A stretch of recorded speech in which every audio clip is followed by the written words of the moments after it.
We usually imagine surgery as a controlled environment, sterile, silent, and clinical, a place where every variable is managed to ensure the best possible outcome. But the reality of a battlefield trauma unit is the opposite of that control. Here, the sanctuary is made of canvas and steel. It is a thin barrier, often isolated in the middle of a landscape that is actively hostile to everything inside it. Outside, artillery fire shakes the earth. The surgeons work while the walls of the tent shudder from the impact of nearby shells, and the air is thick with the smell of smoke. This is the paradox of the trauma unit. Surgeons must perform the delicate work of putting a human body back together while surrounded by forces specifically designed to tear it apart. The silence ends abruptly when the sirens wail. A wave of casualties arrives all at once, and the transition from waiting to action is near instant. The patients are a cross-section of the war. You see soldiers carried in by their units, but you also see civilians and children caught in the crossfire of the heavy weapons outside. Every case is urgent. When dozens of lives hang by a thread simultaneously, the surgeons have no luxury of delay. They are forced into a race against the clock, where error means death. This requires a system of rapid clinical calculation called triage. It is the process of deciding who gets treated first when resources are outnumbered by the wounded. A catastrophic chest wound is an immediate priority.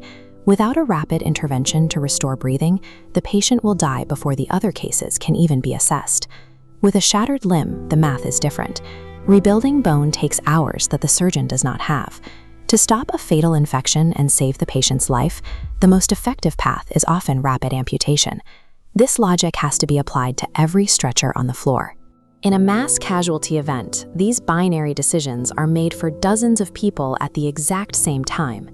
Triage on the battlefield isn't just about medicine, it is the ruthless allocation of time. As the hours pass and supplies run low, the surgeons have to improvise. They lose the ability to rely on a fully stocked supply room and must work with what is available. They repurpose tubing from other equipment and fashion surgical clamps from scrap metal. If a tool doesn't exist, they make one. The most difficult resource to manage is anesthesia. It must be rationed with painful precision to last through the final patient of the day. At the peak of the wave, the operating pace is frantic. Every incision is a gamble, and every stitch is a race to close the wound before the next stretcher arrives. In this tent, the goal isn't long-term recovery. The only victory that matters is a heartbeat. Eventually, the wave breaks. The sirens stop, the last urgent surgery is finished, and an eerie silence falls over the trauma unit. You see the results of the chaos in small, quiet ways.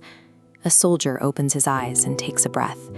A child sits with her mother, her wound finally dressed and stable.